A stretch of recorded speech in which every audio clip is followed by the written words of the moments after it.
I don't even know if this is working. So we're going to find out.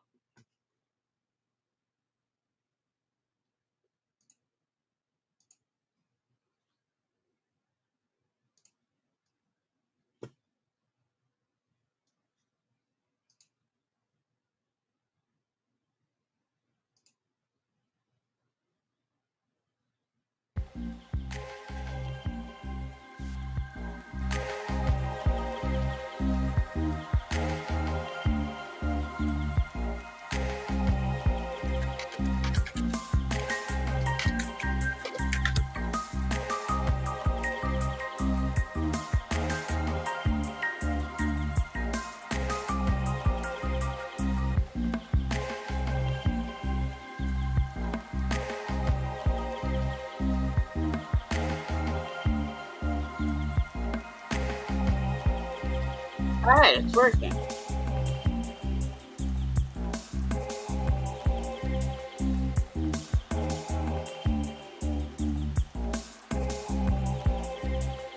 Hey, True Texan.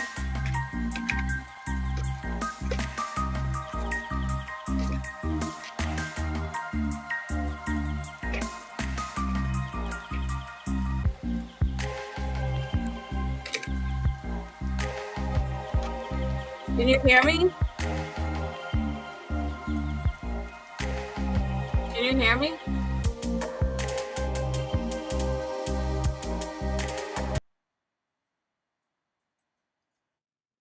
All right. So far, everything is working. Chat's working. I see you guys on screen. I don't know why this restream won't go away.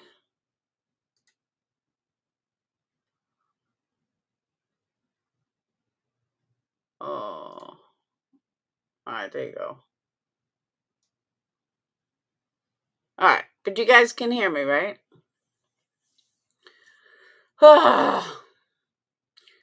Trials and tribulations, the problems. All right. So I did another live. I started another live and it didn't go over so well because nobody could fucking hear me. But I think we're good now. Hopefully, we should be. I haven't used Restream in forever. I forgot how to use it. I'm like shit. But setting up YouTube is pretty easy on it. But I sound a lot better. It's clear. I'm not cutting out. It's not buffering. And the thing that sucks is I just paid for another year of Zoom. And I'm so aggravated with it. But based on principle, I refuse to pay for StreamYards. Just based on principle alone. But AT&T fucking sucks. Ugh. So let's start over. I'll wait for more people to get here. Doom, doom, doom, doom.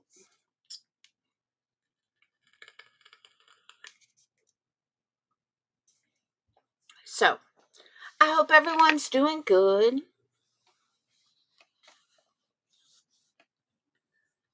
Like I said, I'm probably gonna pay for Restream. I don't know. I don't even know how much Restream is anymore, but no, I use OBS. I'm fucking done. My computer, I can't be my computer, but I think it's my internet, cannot handle, uh, I pay for a fucking gigabyte. It's not even like I have like shitty internet.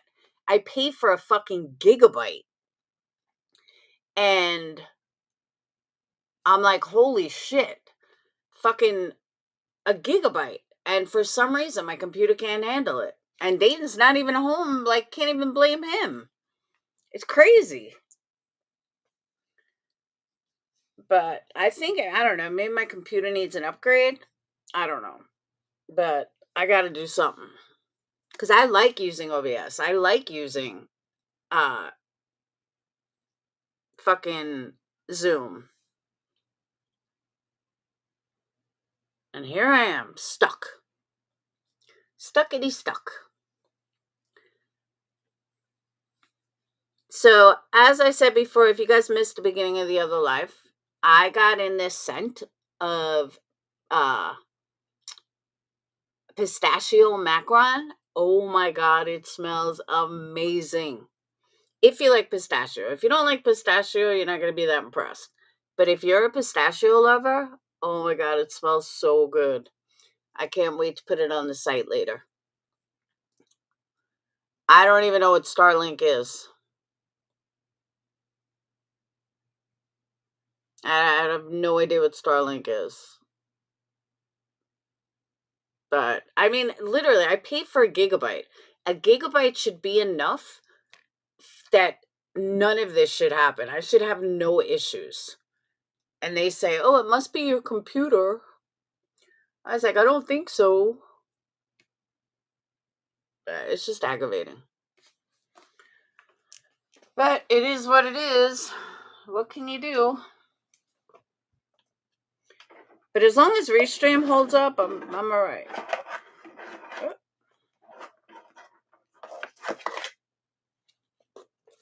What's up, Erica?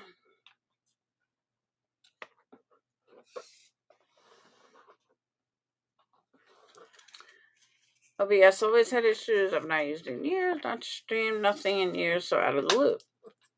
Yeah, no, when I was with my last internet provider, I had no issues with OBS. It's only the new, since I switched to AT&T like a year ago. All of a sudden, there's issues.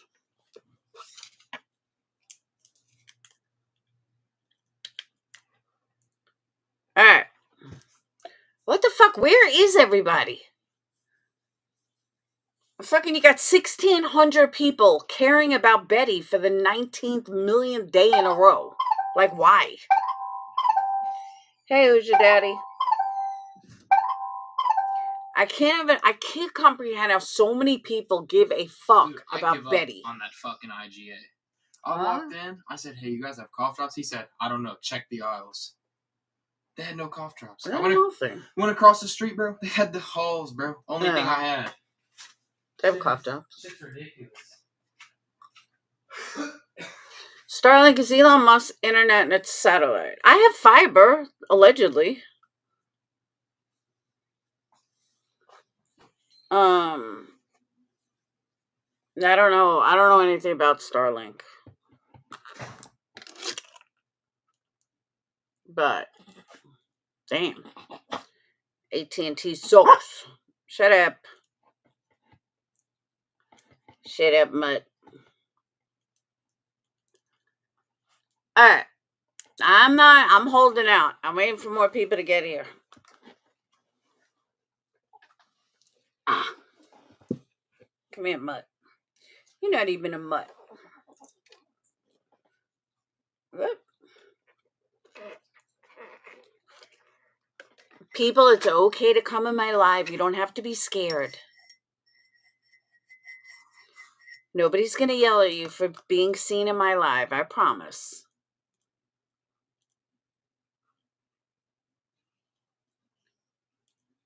Boop.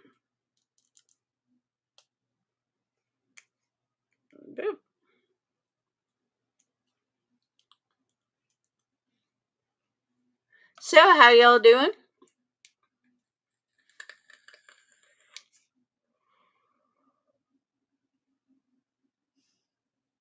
Alright. Fuck, I know my battery's low. Alright. Doot.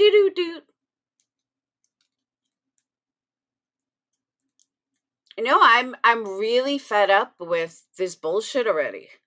Like, people watching a video, I have the same amount of numbers I've always had. You know, like recently. Recently meaning in the last like year and a half. So the end number is like the same. But it's like people are so afraid to come in my live. Like they don't want to be seen in my live, but they'll watch it after. Like just fucking come in here. It's ridiculous. The shit that goes on in this community, and people are gonna fucking hold me to a fire for fucking something that happened ages ago. Like, get the fuck out of here.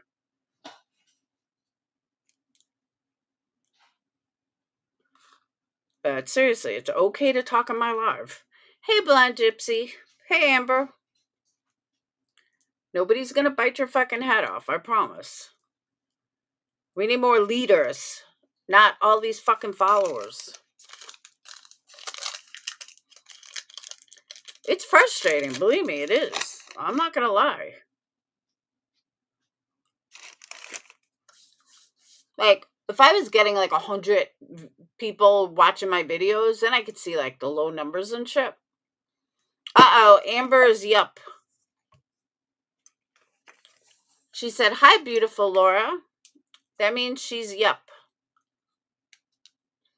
What a twist that would be. If yup was hiding out in my territory. And it was Amber. Imagine that. Hey! Ow. Dayton! Come get Carmel. Sorry, Mom. Come on. Come on. Come on, bud. Come on. Why are you sniffing her butt, freak? Thank you. See? And now she put a yellow heart. Guys, Amber E is fucking yup. That's it. We solved a mystery. Dude, can you fucking imagine? Oh my God. I would die. I'd be like, no, not Amber. Not my favorite Amber. Dude, that'd be fucking crazy.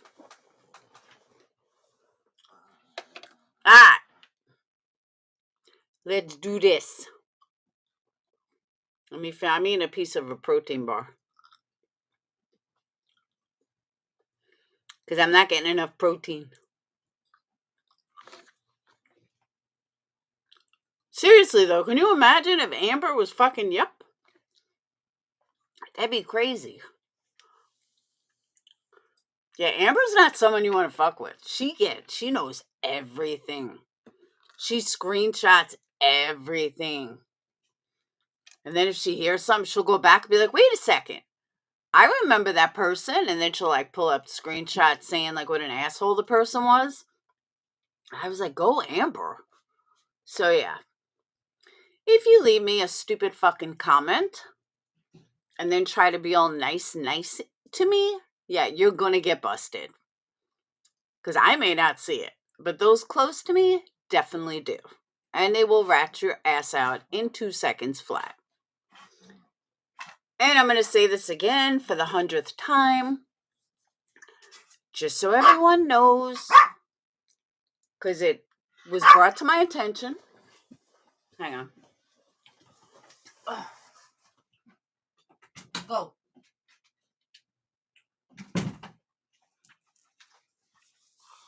Okay. It was brought to my attention. So I just want to make this clear for my haters. The mirror is a friend of mine. Okay? I don't know how many times I can say it, but I'm putting it out there. They are a friend of mine. They are not making videos about me. So I am the only person on this platform that even knows who the fuck they are. So do yourself a favor, stop leaving stupid fucking comments for them. Oh, this sounds like Laura, blah, blah, blah, blah, blah. They will never make a negative video about me. Well, as long as they like me. But please, the haters, please stop, grow the fuck up, and move the fuck on. Okay? Nobody cares what you got to say. You want to talk shit about me? Do it elsewhere. You could talk shit about me all day long. But other than that, nobody gives a fuck. The mirror is part of the purple family, has been for a long ass time. Longer than most have been able to stay. Years. So scaddle along, scoodle with your fucking bullshit about Laura, and nobody over here wants to hear it. Like I said, go to MM, she'll listen to it all fucking day. But over here, nobody gives a fuck. So there's that. Just want to throw that out there.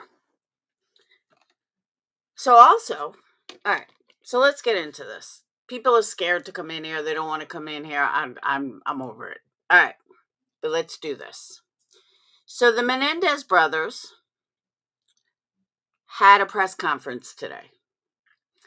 And after I was done listening, I was so fucking mad because I thought the DA was an asshole and I thought he was absolutely clueless.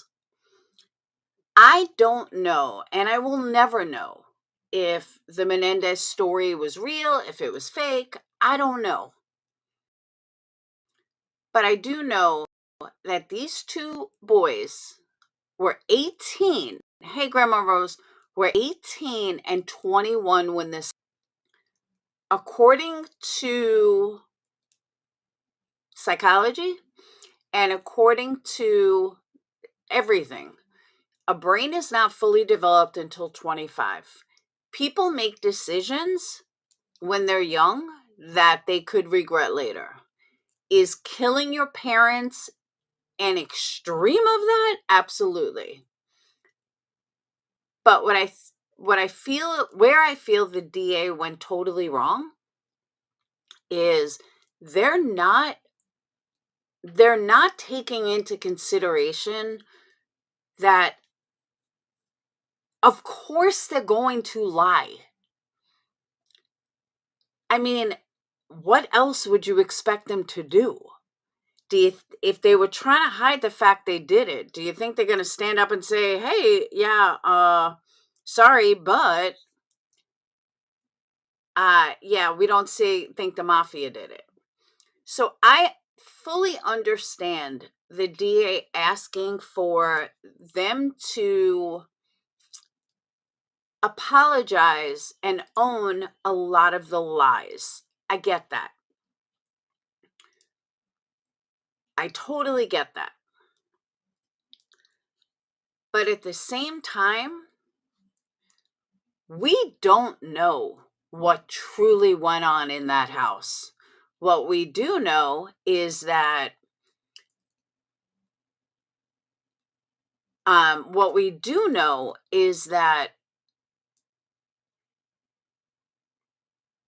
Jose Menendez was a piece of shit. That we do know. We know that Jose Menendez was an abuser. That we know.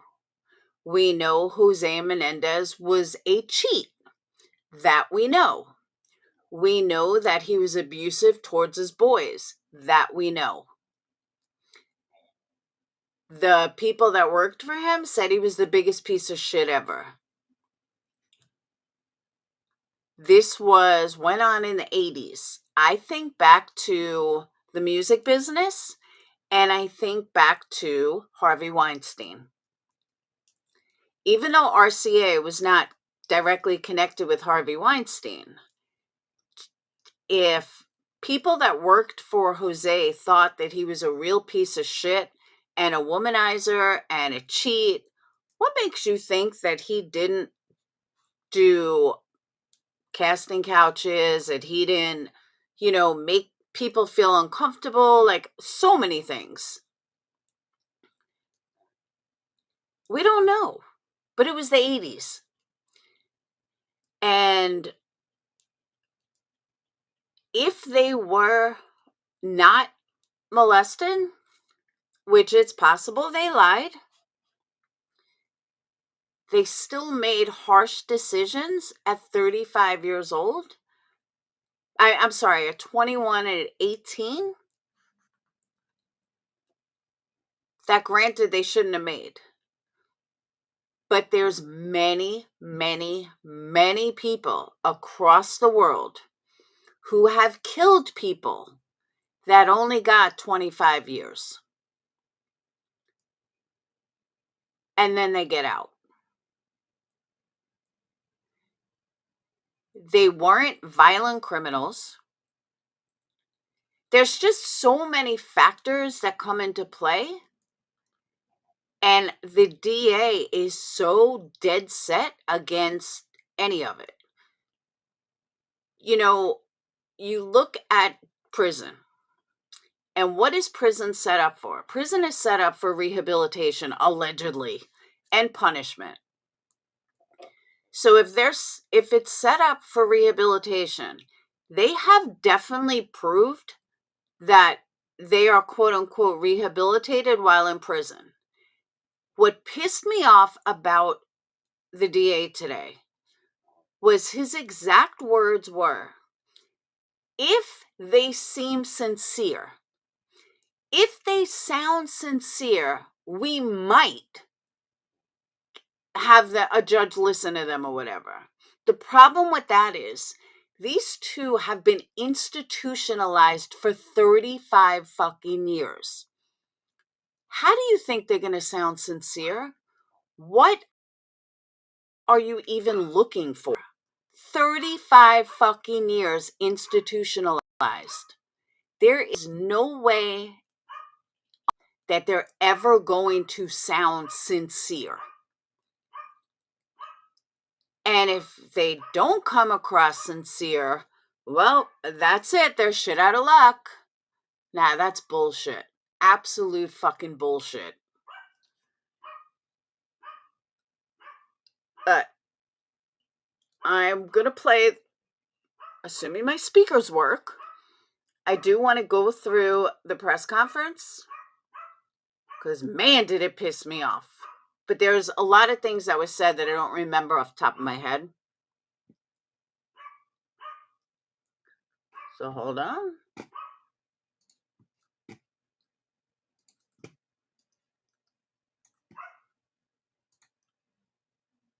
Now, if they would have hired someone to do it, would they be out already?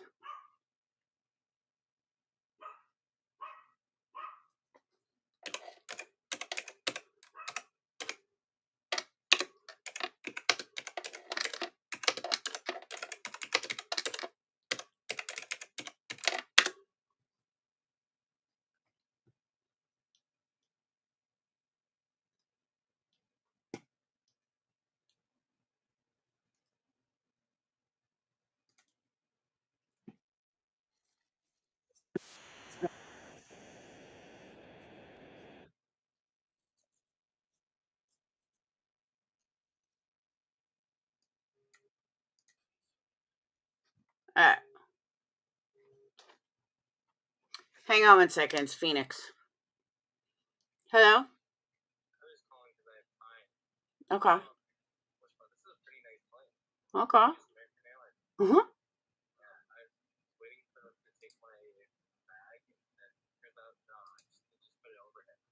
Okay. All right. Well, call me when you land. I love you. Bye. All right.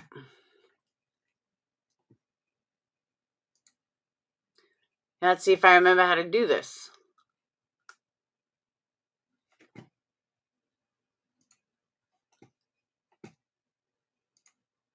All right. I think we got it. And by the way, I don't know why it says Tyson. I can't seem to get rid of this Tyson thing. It's very weird. So my name is Tyson. Habeas track. That was a track started with a motion filed in May of 2023 where the Menendez brothers are asking for a new trial based on new evidence. About several weeks ago, we filed our informal response dealing with that habeas petition, opposing the habeas petition and saying that the justification for the new trial based on 2 additional pieces of evidence did not meet the legal standard to warrant a new trial. The second track that the Menendez case is on is the clemency track. This is a petition that the Menendez brothers filed directly with Governor Gavin Newsom. He could have acted on this petition either now, he could have acted on any moment since he has been in power since 2019. He can act on it today if he so chooses. He has unilateral constitutional power to commute the Menendez's sentences if he chooses and release them today. There is no hearing he needs to have, there is no deadline, and he can also do nothing. The third track is resentencing, and we are. Now that's part of the thing I don't understand. If the last DA has the right to let them out, then why don't they? I don't get that. Why are they still I thought the DA was all for letting them go. You're not a DA anymore, so fucking just let them go. So that part I didn't totally understand.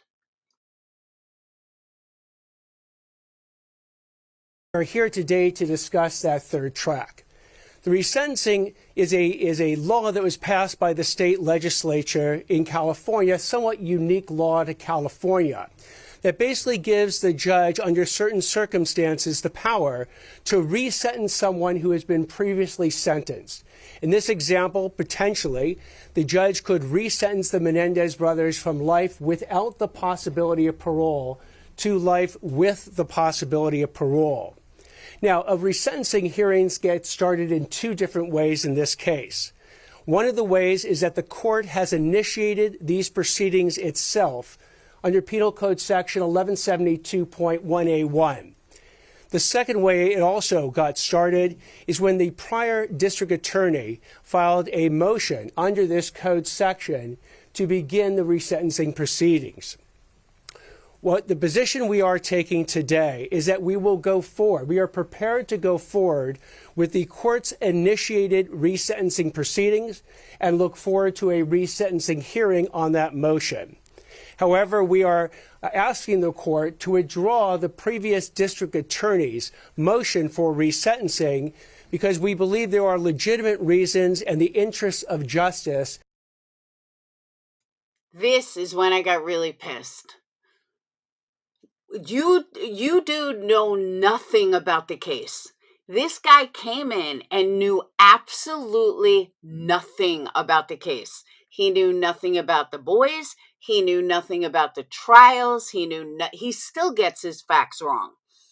So I'm like, is this guy kidding me? So he's now overruling the DA from last because he thinks he knows so much more. Justifies that withdrawal. Now, when one deals with resentencing, one of the key hallmarks of resentencing is, do the defendants pose an unreasonable risk of danger to the community? One way to decide if they pose that risk is to understand if they have been rehabilitated. And one way to understand if they've been rehabilitated is, have they accepted and exhibited full insight into the crimes that they have committed and accepted complete responsibility for their criminal actions. Governor Newsom gave us a primer on how this actually works when he dealt with the Sirhan parole recommendation that had been made to him back in 2021. At that point, Sirhan, who was the assassin of Senator Robert F. Kennedy in the Ambassador Hotel. How are you going to compare somebody that wiped out a Kennedy and compare it with someone that killed their own family? That's a huge, huge difference. And to me, it's not even comparable in any capacity. Back in 1968, had been up for parole hearings 16 times.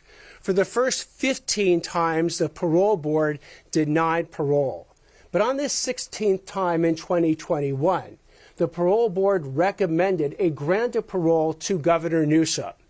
So he looked at the case and he actually issued a written decision.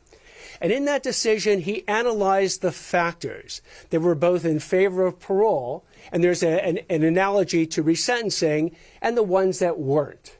The ones that were in favor for parole was that at the time of that parole hearing recommendation, Sirhan was 77 years old. He had been in prison for 54 years. He was suffering from a diminished physical capacity. In his childhood background, he had lived through a war-torn area.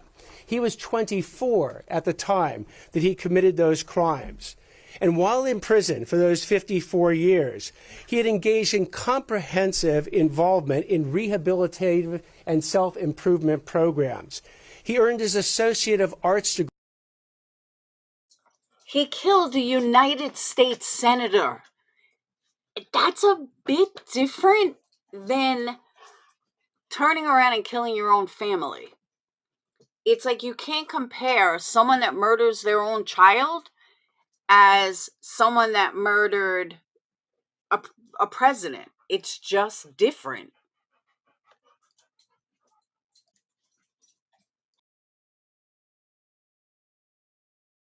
Degrees and other certificates. He engaged his classification score, which is an analysis by the California Department of Corrections and Rehabilitation as to what type of risk level you're at, was at the lowest. It was a 19. In fact, the California Static Risk Assessment said it was that lowest level. His rule violation reports, that's the number of reports that he had experienced since he had been in prison since 1968, was 2. And the last one was in 1972. He had letters of support from prison officials, and he had letters of support from 3 of the 9 living Kennedy family members.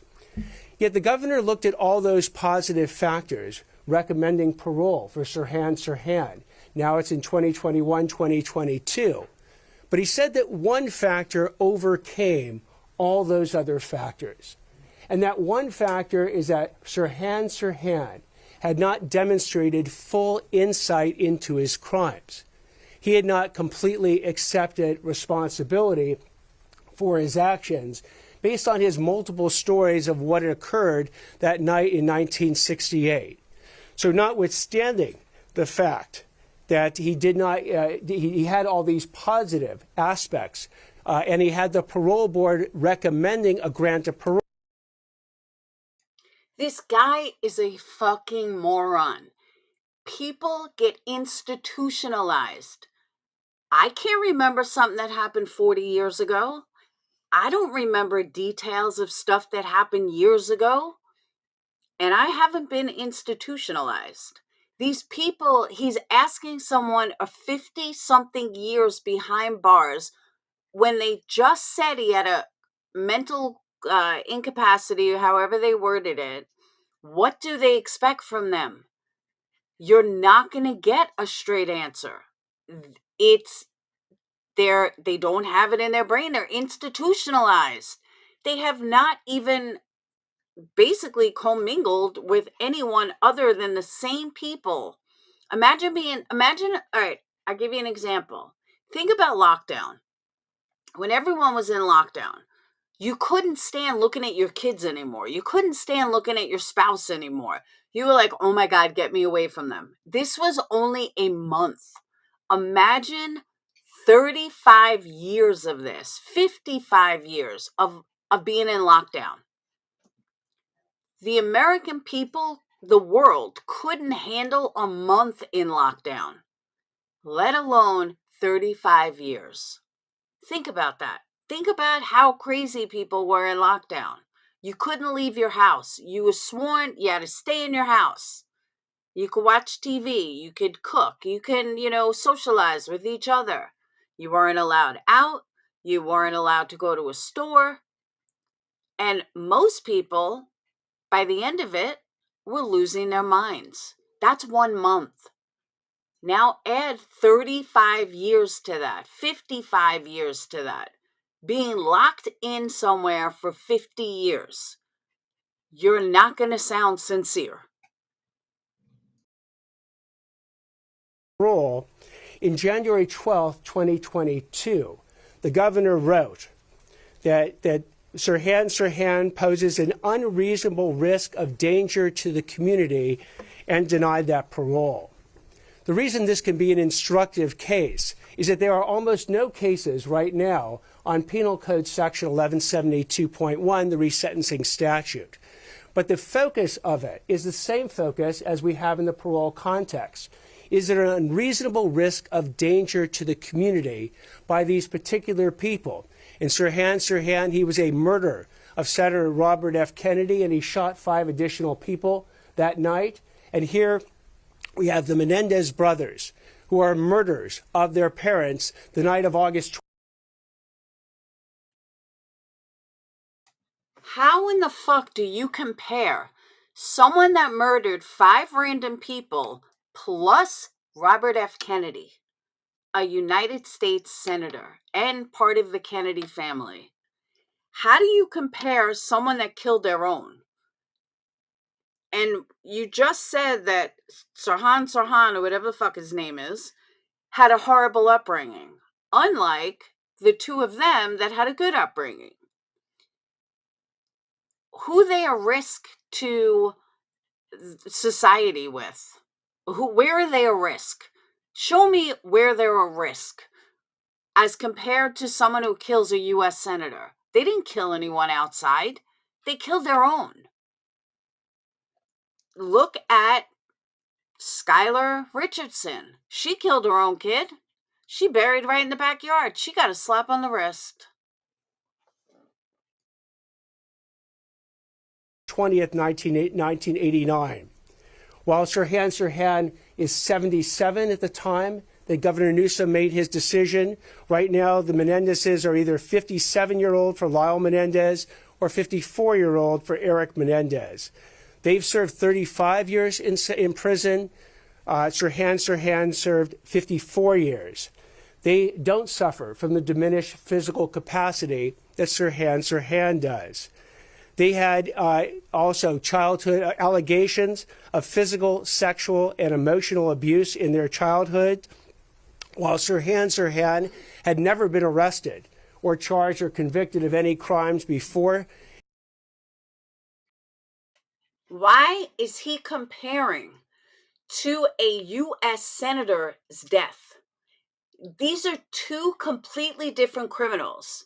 So if he wants to do that, then I'm going to compare him. I'm going to compare the Menendez brothers to Skylar Richardson, who came from a good home. She had issues. She was a spoiled little brat who didn't want to have a baby and ended up murdering her baby. And she got a slap on the wrist. She didn't even do her full probation. They just let her off. Why? Because she was young. And her excuse was, oh, my mom fucked me up. Or my mom did this. Or my mom did that. Make it make sense. But she got nothing. She murdered someone. So why isn't she a threat to society?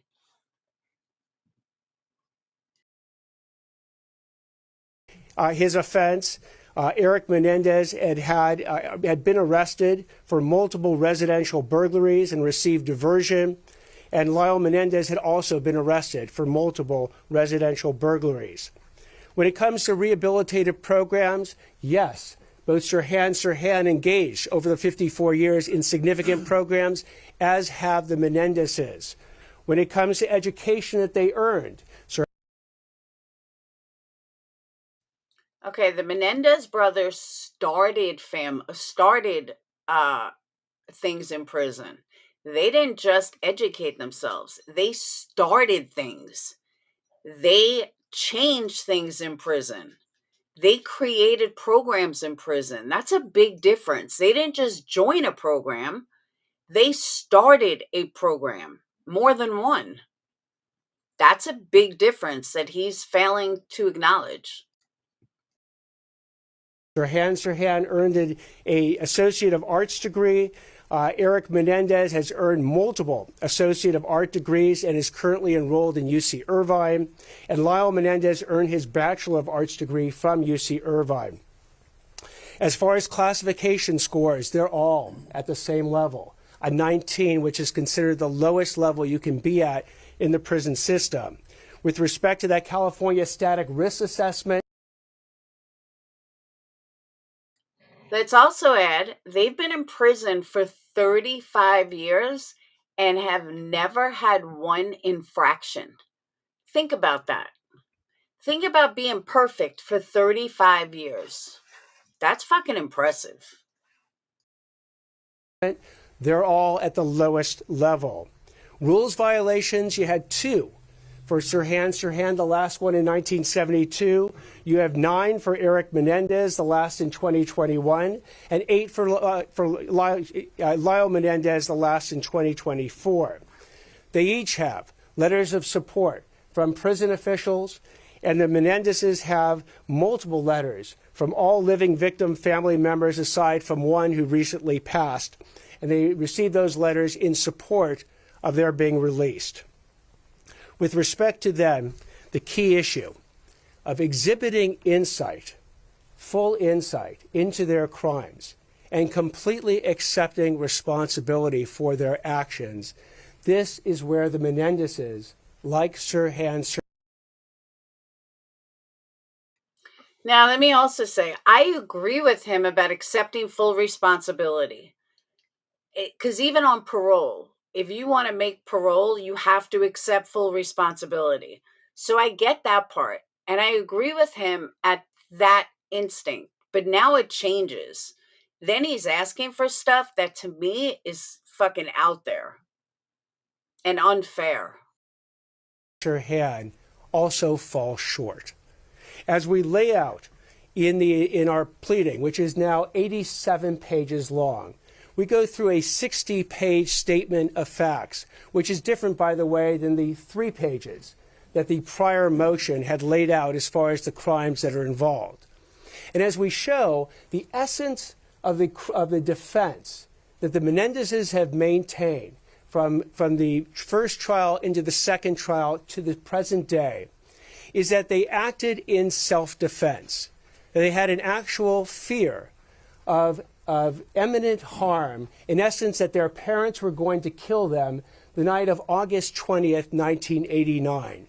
As we show extensively, and just to make this point, that this case is not, or their defense was not about sexual abuse, because I know that issue has come up many times, but about self-defense. I take you to both Eric, Lyle's, and their own attorneys' statements. At trial, Eric testified, and he was asked, "Did you kill your father because he sexually molested you?" Answer, no. "Did you kill your parents because you hated them?" Certainly no, was the answer. "Did you kill your parents because you wanted their money?" Answer, no.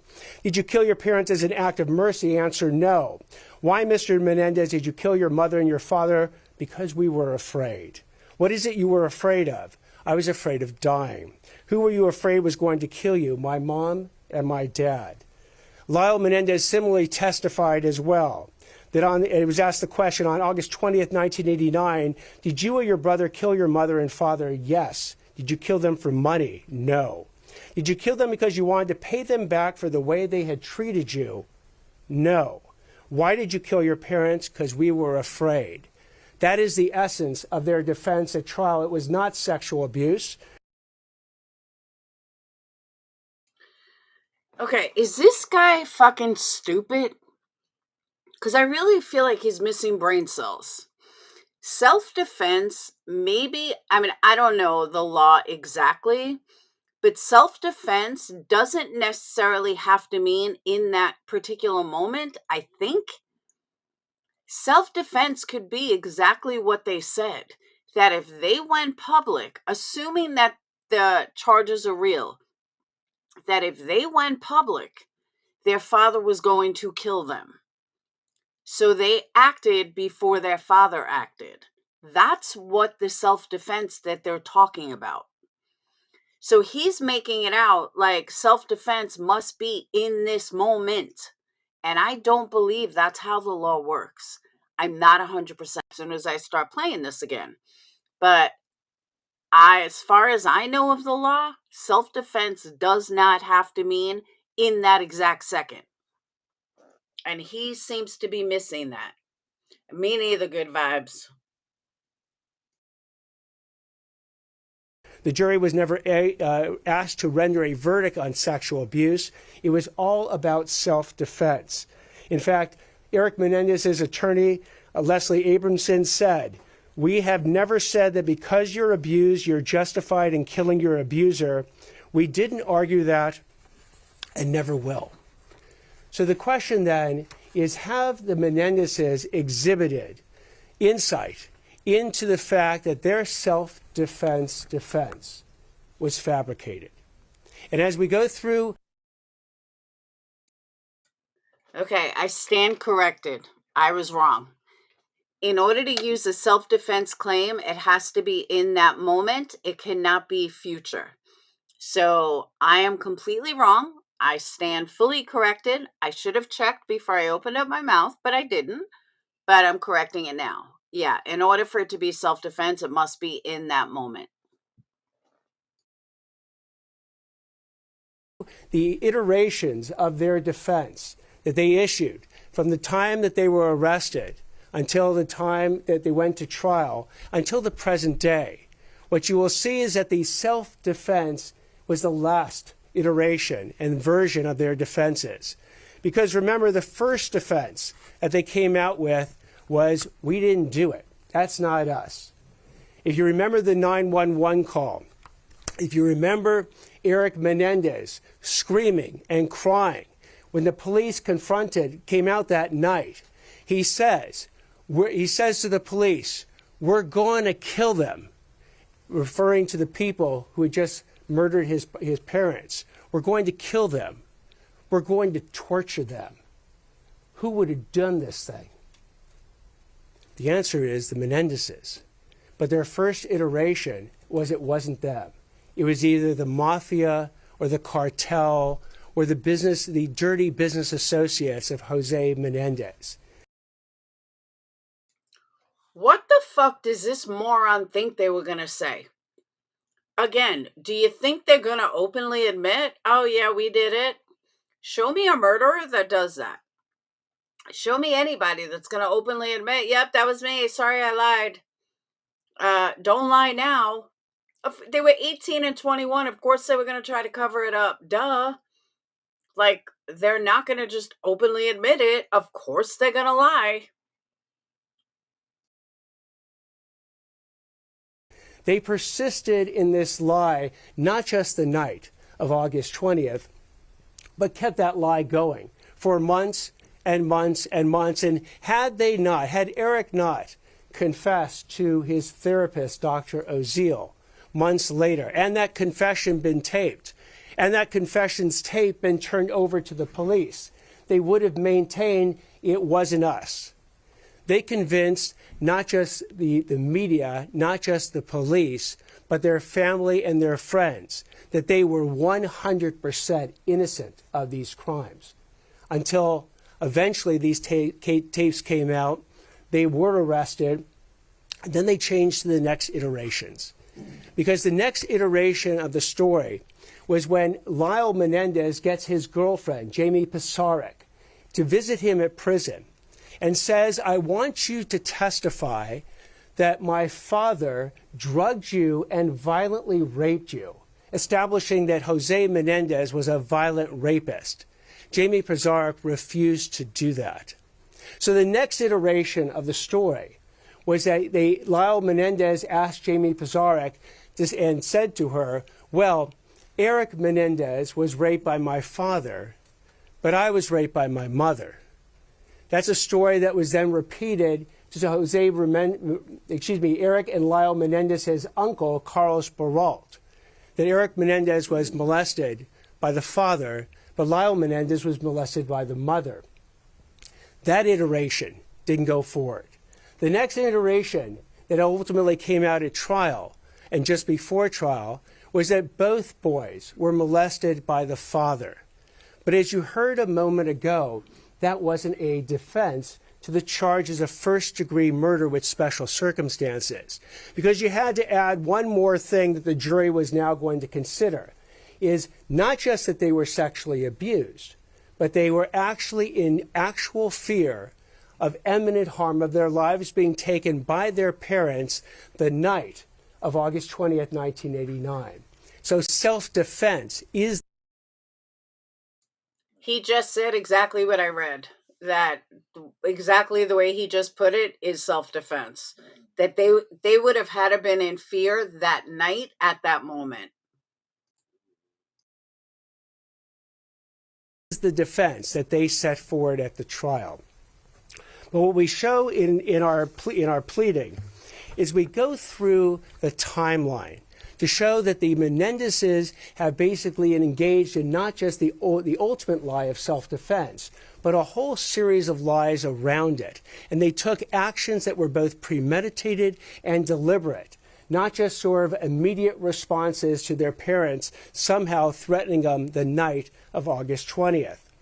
We point out that days before the murders on August 20th and August 18th, the Menendezes drove 120 miles to San Diego to purchase shotguns and ammunition and used a fake ID and a fake San Diego address to make sure that the guns and the ammunition would not be connected to them. The day before the killings, August 19th, they go to a firing range and they find out that the birdshot ammunition that they had bought isn't good enough to kill someone. They're told you need buckshot ammunition in order to actually kill someone, and they buy it that day. Hours before these killings, at roughly 10:20 p.m. on the night of August 20th, Lyle Menendez contacts one of his friends, Perry Berman, to set up the alibi was that they were going to go to Batman the movie at the 8 o'clock showing. And they would be at that movie when the killings would have occurred, and then meet Perry Berman at the Taste of LA event afterwards. They set this up before the killings. Now, during these killings, as we've explained before, these weren't just a situation where all of a sudden the parents threatened their lives, they reached for something and shot them dead. No. These killings, the actual shots, were designed to make it look like a mafia gangland hit. They shot Jose Menendez through the back of his head. They shot Kitty Menendez not only once, which then caused her to go down to the ground, bleeding, but when they ran out of ammunition, they went back to the car, reloaded the shotgun. Then Lyle Menendez took the shotgun, put it up to Kitty Menendez's face, and pulled the trigger. Again, to make it look like a gangland shooting, but that was not enough. They then, while they were dead, shot them in the kneecaps to make it to complete the picture of what a gangland shooting would be. And at that point, they also had the presence of mind to pick up all the shotgun shells that were lying in the den because they were worried their fingerprints might be in them. They then called Perry Berman to establish the alibi and went to the movie theater to buy the tickets, only to find out they couldn't buy the 8 o'clock showing because the next showing had already occurred. And Perry Berman had already moved on to a different event, so they couldn't meet up with him. So they took all those shotgun shells, they took the bloody clothing, they go to a gas station dumpster, and they dump it in the dumpster. But now they got the shotguns, what to do with them? They had the presence of mind to drive up to Mulholland Drive and throw the shotguns off the hill on Mulholland Drive. They then went back to the house. When they get back to the house, that's when they made the 911 call that someone killed our parents. And then when the police arrived, that's when they said, as I said before, when Eric and Lyle are running out screaming and crying, and Eric says, I'm going to kill them, I'm going to torture them. Who would do this? Knowing, of course, that it was him and Lyle who had done that exact crime a little more than about an hour and a half beforehand.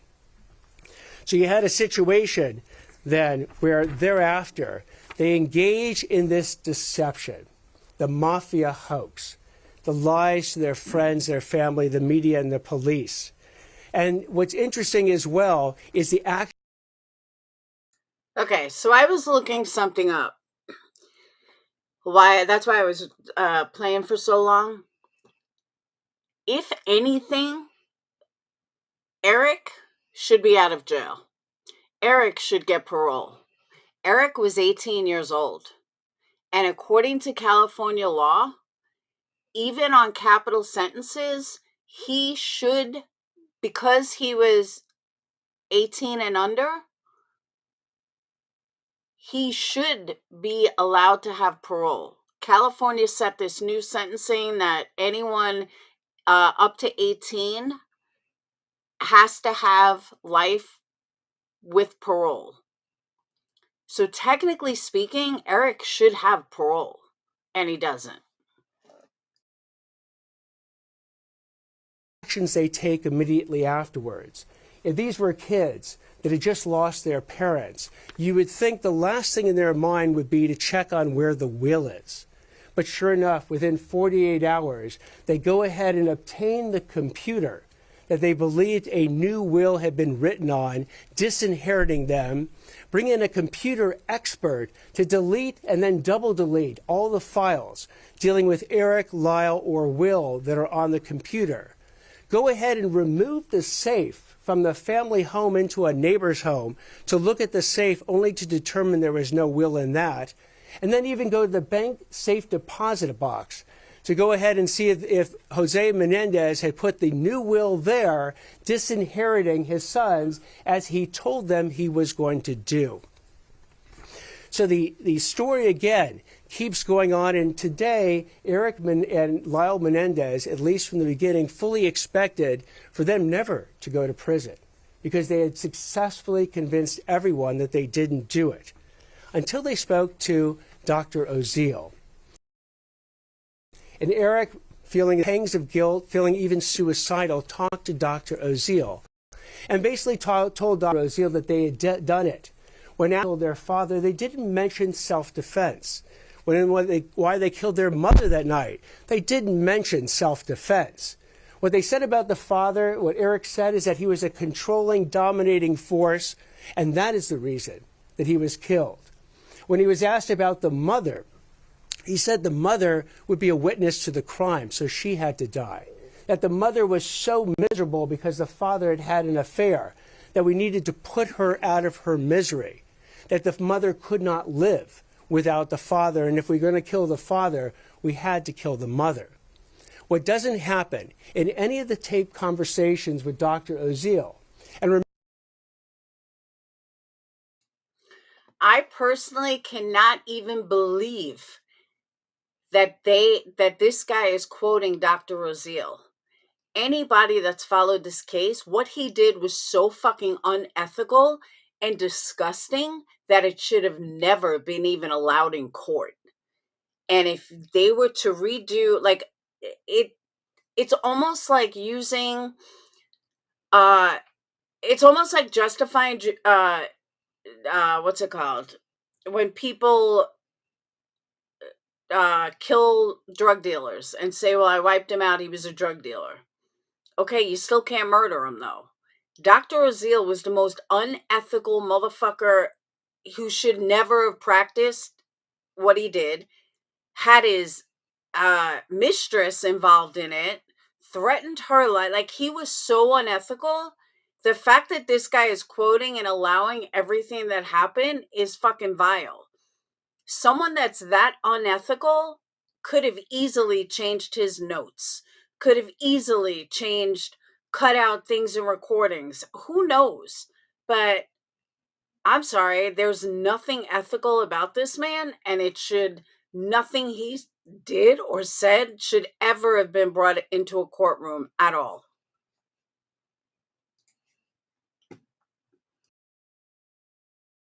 remember, he is being brought on by the attorneys to eventually go ahead and prepare a defense to the murder charge. So what they never tell Dr. Oziel in all the taped confessions is that they were in any fear of their life that their parents were going to kill them that night or any night, and that they experienced sexual abuse by the father. So the story then goes on, because once they get into jail, additional lies come up. I've spoken before about the lies that Lyle tried to tell with Jamie Pizarnik about her being violently raped by Jose Menendez. They also enlist another of Lyle's girlfriends, Tracy Baker, where Lyle literally writes her a script, a letter that is found later, that lays out a story of the mother trying to poison the Menendez brothers and the entire family Tracy Baker actually testifies to this false story in the first trial, though not in the second. And not only that, but Eric and Lyle Menendez each testify to this fake "mom's going to poison us" story. What we also find out is that Lyle enlists one of Eric's friends, a guy named Brian Eslamania, to go ahead and corroborate the self-defense story. How is he going to do it? Because the letter that Lyle writes to Brian Eslamania, which is actually found by the police, gets... So I want you guys to think about something. Let's think about P. Diddy for a moment. All right? Take a step back from the Menendez. Let's talk about P. Diddy for a second. P. Diddy was on top of the world. He's worth billions. Everybody looked up to him. Everybody adored him. Would anybody ever think, as sick as he was behind closed doors, that that was real? Nobody. Not the feds, not the police, not the public. Nobody knew what went on behind closed doors, except those that did. And for many, many years and many victims later, people just didn't say anything. They didn't want to say anything. They were afraid to say anything. But then when they finally did, and they finally came out with the truth, everything was like, whoa, wow, he did all that? So the moral of my story is, we don't know what goes on behind closed doors. We don't know what went on in that house. We don't know if what the boys said is real or if we don't, because it's only them saying it. So my feeling is, what if it is real? What if everybody's wrong and they really were in fear? What if they really were molested? What if they were just young kids and didn't know what to do or how to handle it? I would ask people to lie if I was facing life in prison. Of course I would. Whether I did the crime or not, I'm still going to ask someone to lie. So my point is, we just don't know what goes on behind closed doors. They could be totally full of shit. I'm not ruling that out. But I would rather err on the side of, even if they are lying, they've done their time. And many, many people who've done worse crimes than them are out of prison, or equal crimes are out of prison. So just like people shouldn't have doubted some people when it came to P. Diddy, they shouldn't doubt everything that the Menendez brothers said is a lie, because there's truth in every lie. And Jose was a piece of shit. I mean, that's not even arguable, whatever. He was a piece of shit. So do I have sympathy because he was trash? No, he was a fucking abuser.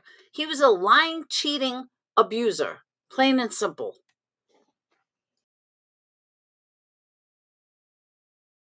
Detailed instructions down to the actual word that Brian's supposed to say that the day before these killings, the Menendez brothers came to him to get his handgun in order to establish that they had this fear of their parents even at 24 hours before, and tried to get a handgun.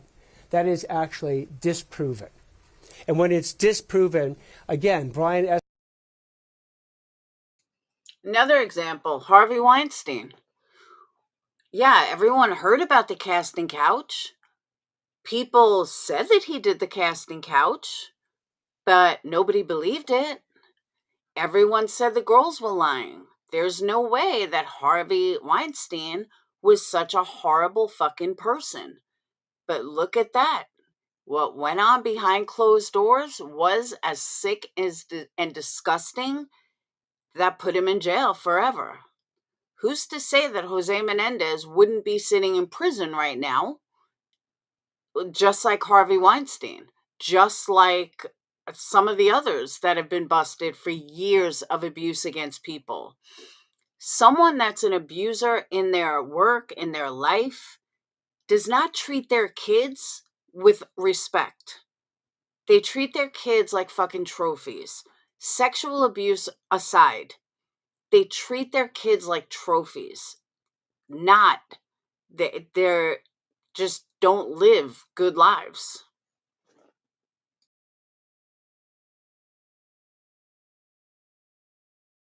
Menendez says, look, I didn't have that conversation with the Menendez brothers, and I didn't even have a handgun to give them, even if they said that I did. So Nia attempted suborning perjury. The Jamie Bizarsic attempted suborning a perjury, and the Tracy Baker actual suborning a perjury to establish the self-defense. But it failed. And the reason we know it failed is that a jury heard all this evidence. And the jury, the second jury, the first jury hung. But the second jury that heard all this evidence rejected the self-defense and found them guilty of first-degree murder for both parents with special circumstances.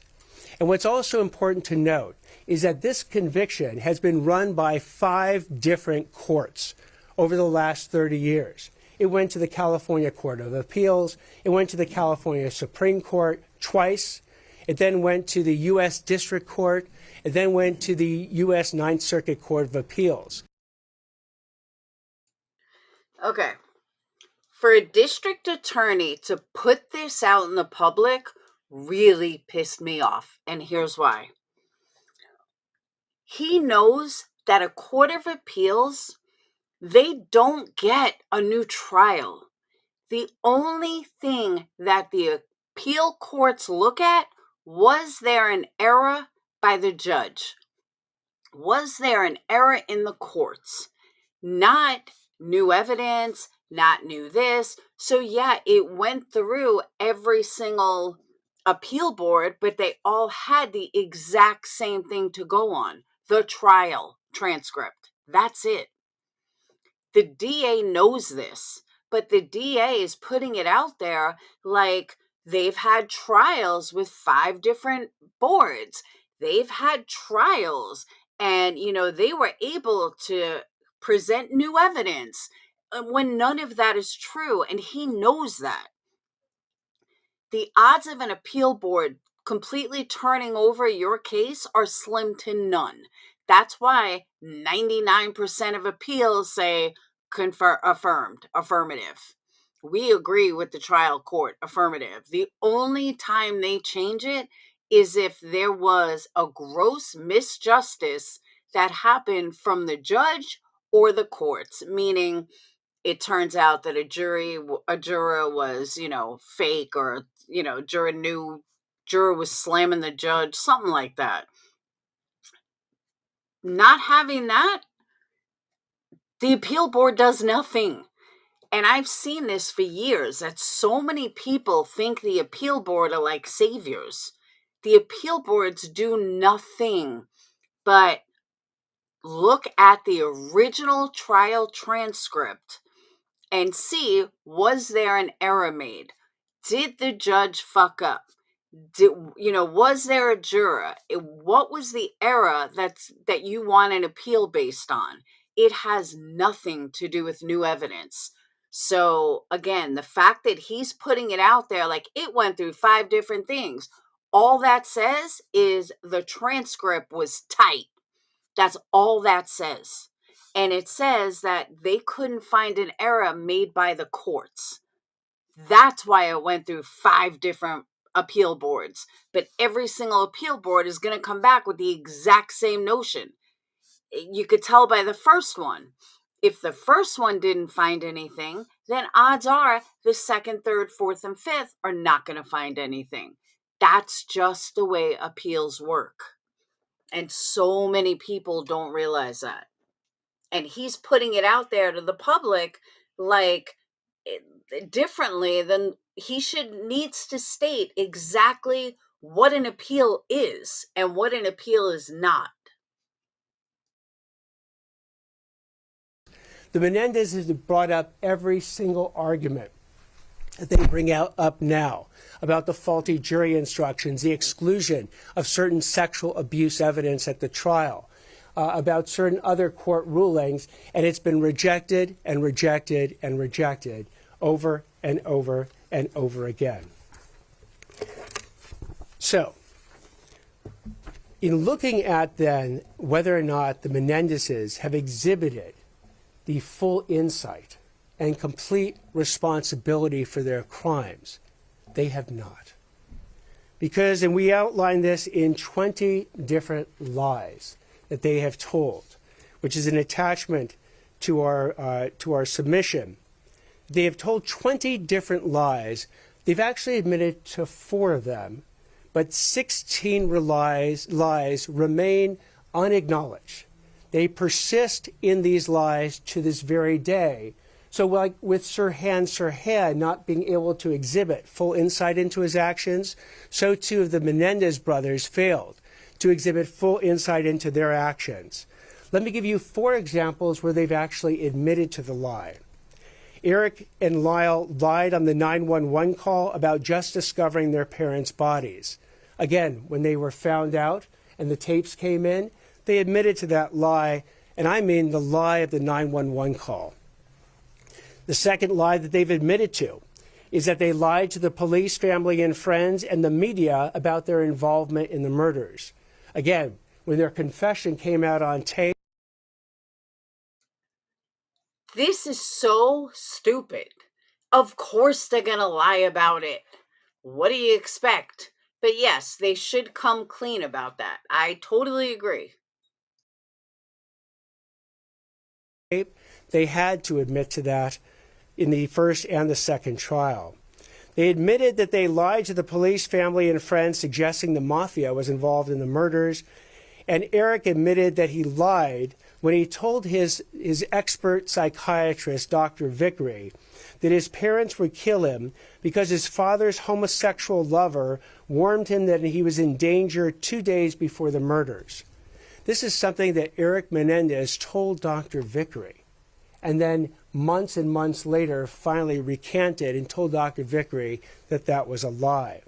But there are 16 lies that remain to this day that have been affirmed as recently as last year, where they affirmed the self-defense and they've never admitted to the suborning of perjury of others or the attempted suborning perjury. These lies include when Eric and Lyle claimed that their parents were going to kill them, that they had to act in self-defense by murdering them first. That the Brian S. Lamina letter, that they basically tried to suborn perjury from Brian S. Lamina, telling him to testify that they borrowed one of his handguns the night before the murder. Another lie that they told to support their self-defense story is that on that Friday, when they go down to San Diego, they said they actually didn't start in San Diego. They said they started at the Big 5 sporting goods store in Santa Monica to try and buy handguns. That unfortunately there was a 14-day waiting period, they said, so they couldn't buy the handguns at that Big 5 sporting goods store in Santa Monica. They both testified to this. Turns out, as the evidence came in at trial, the Big 5 sporting goods store in Santa Monica hadn't sold handguns for 3 years at that point. So it was impossible for them to have actually gone and tried to purchase a handgun instead of a shotgun that particular day. They've never admitted that they provided that fake ID and fictitious address to buy those shotguns in San Diego in order to conceal their connections to the shotguns and the ammunition. They just said that they used a fake ID because they had driven all the way down to San Diego and forgot their California driver's licenses. They testified that the day before the murders, they had stayed away from the home all day that Saturday, even though a witness came forward who was the pool repairman, who said they were playing tennis that day at the house and disrespecting the parents who were in front of them. Again, another lie which they have never acknowledged. They lied when they said they didn't plan that out. And the pool boy, all of a sudden, is the most credible. Yeah, okay. Let's just take the word of the pool guy. Maybe the pool guy's lying, moron. Did you ever think of that? Maybe you want them to admit to something that the pool guy's lying. Every witness must be telling the truth, but they must be lying. Okay. Alibi before the murders. They lied when they said they did not ask. Oh, good vibes. You obviously haven't seen this yet. Just wait. Just wait. Perry Berman to come back to their house in order to be a witness on the discovery of the mutilated bodies. They lied when they said that they did not stage the murders to look like a mafia gangland hit. They lied when Lyle said that he tried to suborn that perjury from Jamie Pisarcik about his father drugging and violently raping her. They've never admitted that they lied when they testified that their mother was so dangerous and unpredictable as she tried to poison the whole family. And they've never admitted the suborning of perjury from Tracy Baker when they actually got one of Lyle's girlfriends to testify to the fake mother's poisoning the family story at trial. They further lied when they testified that they thought their parents were going to kill them during their Saturday afternoon fishing trip. They lied when they testified that when they burst into the den with their shotguns, that it was too dark to see and their parents were standing up or moving towards them. Expert testimony showed that at all times the parents were seated on the couch when they were shot, or mom was on the ground bleeding to death when Lyle came back and shot her in the face. They lied when they said that they testified that the reason they rushed in on their parents was because of self-defense, and they thought that their parents were going to shoot them first that evening. And they lied when they testified that Dr. Oziel blackmailed them into confessing on tape to murdering their parents. We lay out this series of 16 of the 20 lies that they have never acknowledged, never showed insight into, never completely accepted responsibility for. By the way, what I just described to you was mentioned in a paragraph in the original motion that was filed by the district attorney's office. There was no discussion of exhibiting insight into one's actions or completely accepting responsibility for it in the original motion.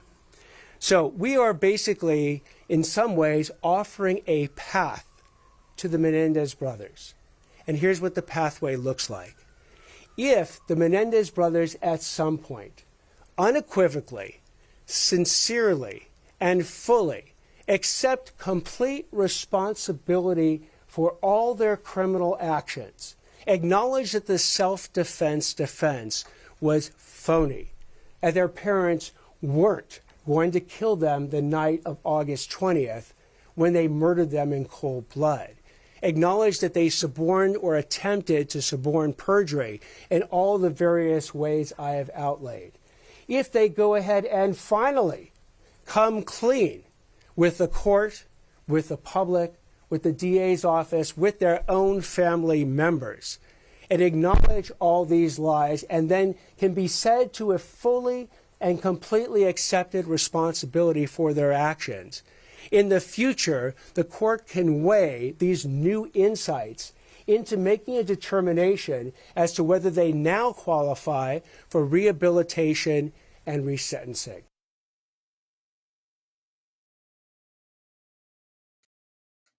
So now, the first time that I heard this, I thought that he was telling them they need to say that they lied about the sexual abuse. I did not hear that this time. So I think I just misunderstood the first time. Most of what he's asking them to apologize for, I agree with. The one factor that I wasn't accepting was that they needed to lie. They needed to say that they weren't abused, that they weren't sexually abused. Hey, Chair, that they weren't sexually abused. in that respect, I was like, oh, hell to the no. So I kind of think that they should apologize for all the lies, because all the lies are wrapped around that same one lie. But at the same time, and I'm glad they have Garagos to guide them, because he'll know the right answer. But at the same time, if they do say all this, why would you bother giving them a resentencing? Because if they admit to all this, then they might as well be in jail for the rest of their life. That's where there's a fault there. It's not like he's saying we're definitely going to give you a resentencing. He's not saying that. He's saying we might think about giving you a resentencing at that time. That's bullshit. That's absolute fucking bullshit.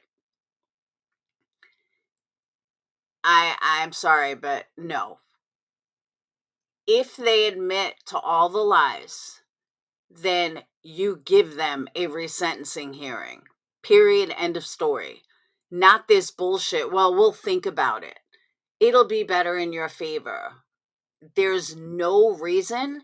If they go ahead and apologize and admit to everything, there's no reason for them to give them a different sentence. There's just not. The judge could easily say, well, you lied and you are exactly where you should be.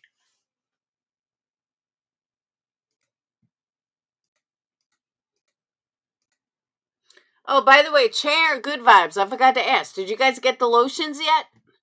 I keep forgetting to ask when I see subscribers. But with both of you in here, what did you guys get your packages? Did you get your lotions?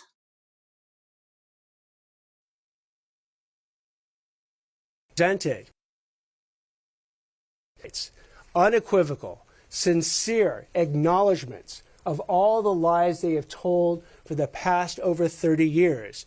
We, too, in the district attorney's office, will reconsider whether or not we would want to go forward with a resentencing motion.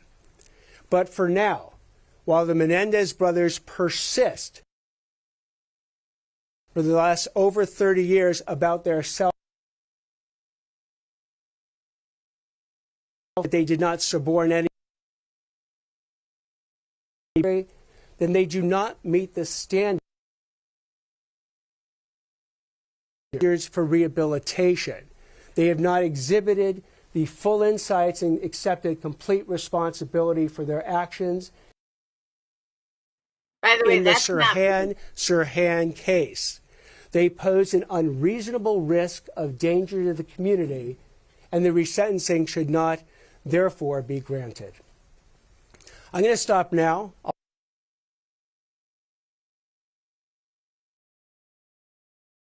That stopping is not me, because you can see the closed caption is still going, so that's on their end. Just because I know I've had some issues with speaker problems, but no, that's not on my end. So you guys like the lotion? I should put it on for sale? I have like 10 people that I'm waiting on. But being that you guys were in here together, I'm like, yeah, let me ask you guys. Their lies were likely due to covering up a crime. I mean, I get it. Show me someone that does a crime that isn't going to try to cover it up in the moment. If they weren't going to, then they wouldn't. I mean, it's so stupid.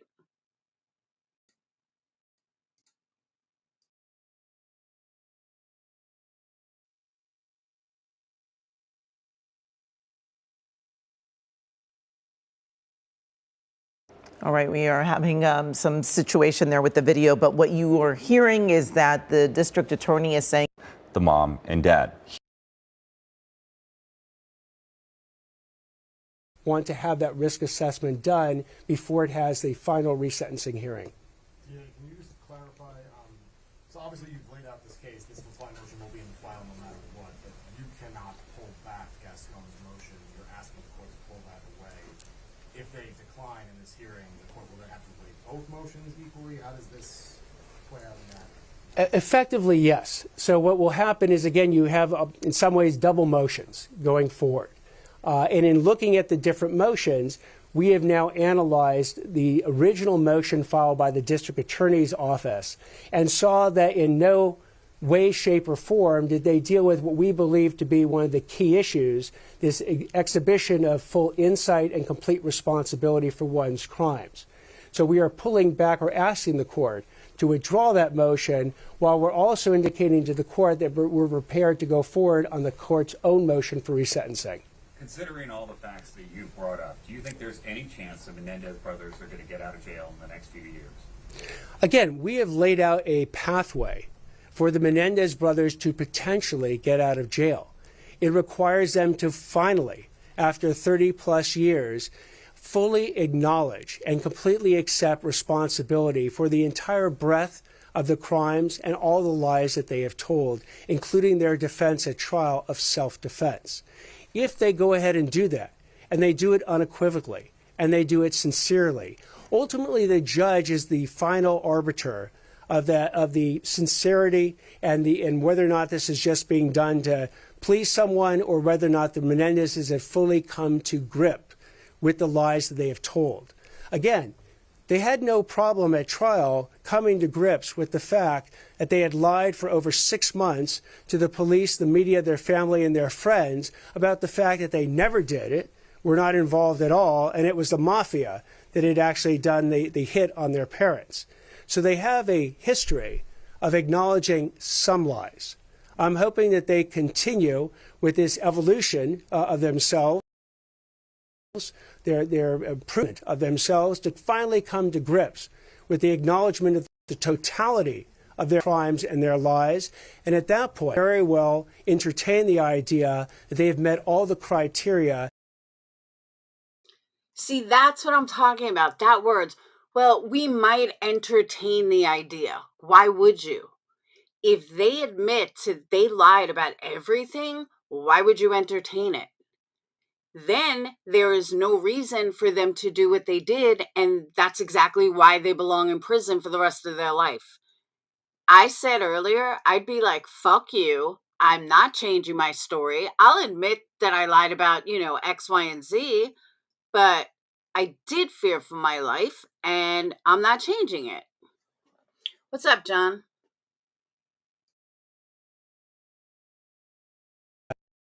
To not only be rehabilitated, not only no longer pose a danger to society, but to be resentenced. But you don't think they're getting out of jail until they do that?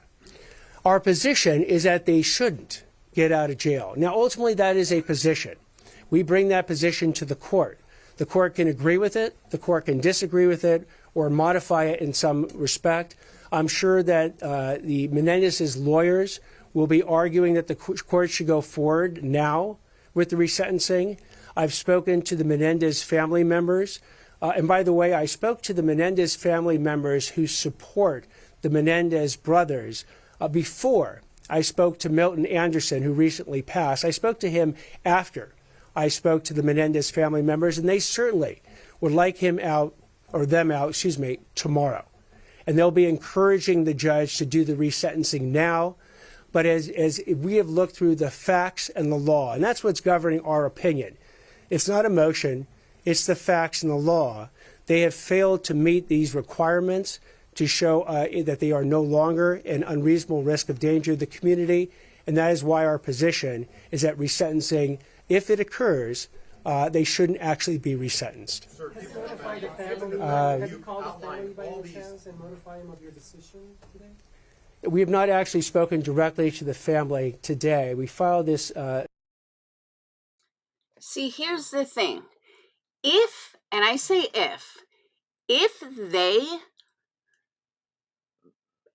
they were getting a resentence hearing, and then at resentencing, they would have to admit their lies and everything else, I am all for that. But that's not what this guy's saying. This guy's saying that they will entertain the idea of giving them a new hearing if they admit to all these lies. That's like sell your soul or rot in prison forever. And that's bullshit. And that's exactly what this guy is saying.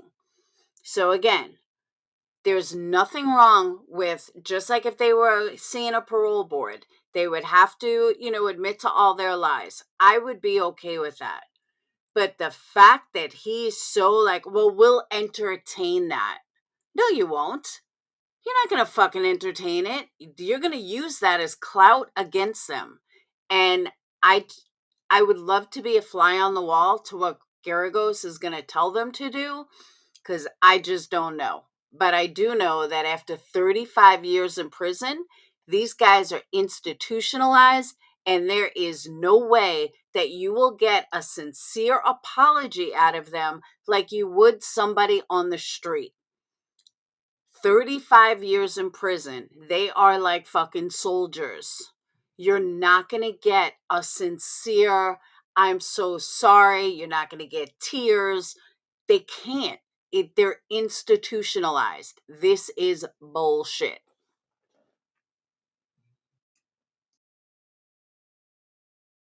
At the earliest possible time we could at 8:30.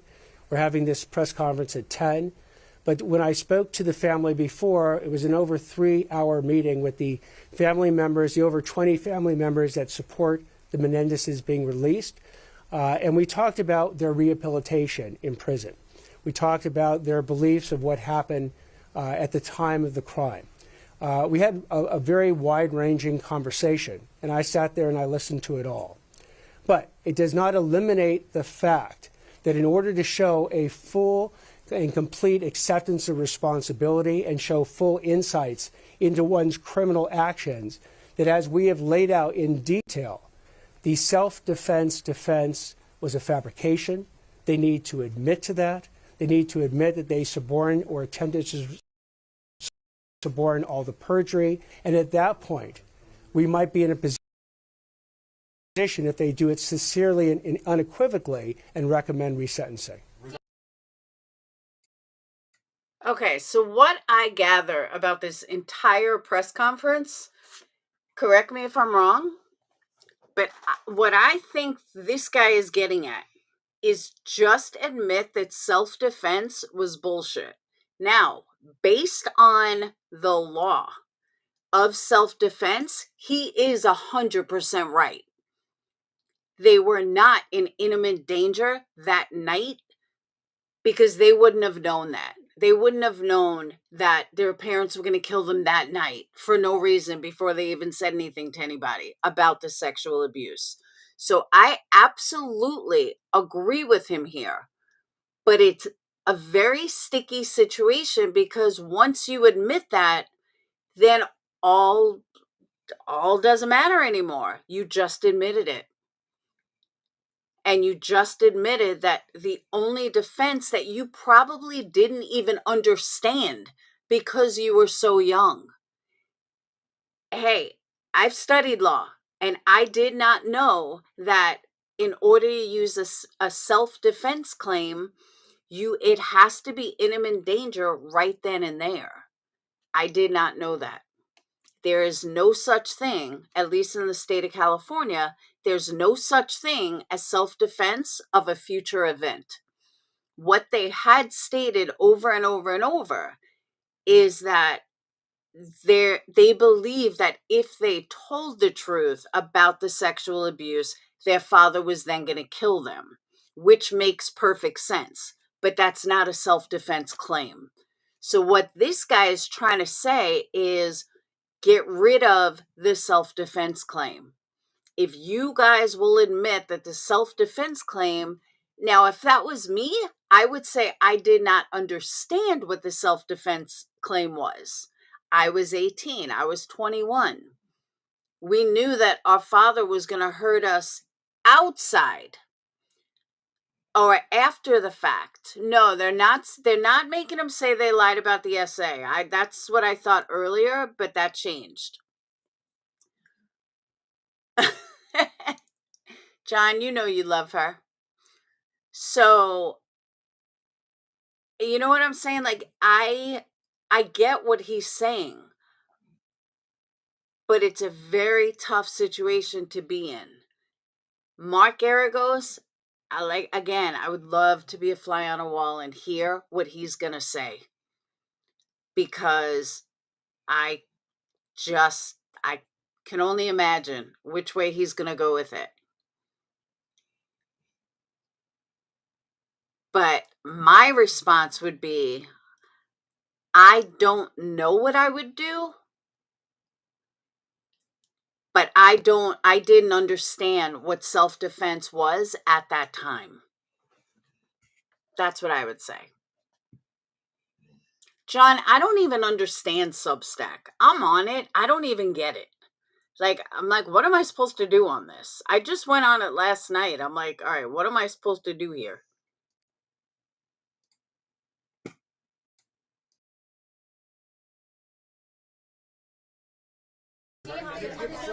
Right here. What if they do that in the next couple of weeks before the resentencing hearing? They acknowledge everything, and would you find that to be sincere? Would that change your Given that you talked about all the lies they've said, how would anything that they would tell you, how would you deem that to be sincere after you've gone through this whole litany of lies that you claim they've made? I will address that in the same way that people ultimately were able to believe the Menendezes when they admitted to the first several lies, the first 4 lies. Because remember, at that point, you had a situation where the Menendez brothers said, we didn't do it. The mafia did it. But they took the stand repeatedly at trial and said under oath that, no, we lied when we said we didn't do it. We lied when we said the mafia is the one who gunned down our parents. And they were able to, again, express under oath that belief, and they did it over and over and over again. So if the Menendezes go ahead and want to, at any point, whether it's today, whether it's weeks from now, months from now, or years from now, finally and unequivocally express that and acknowledge the lies that they have told and persisted in for over 30 years, then we will certainly evaluate the quality of that sincerity and decide whether or not it's real or fake, whether or not it's just designed to get out of jail, or whether or not they truly believe and acknowledge the full breadth of the crimes and lies they have told in deciding what to do at that point. And how many are going to decide this? A jury of 12 did not convict O.J. Simpson. A jury of 12 did not convict Casey Anthony. We all knew both of them are guilty as guilty can be.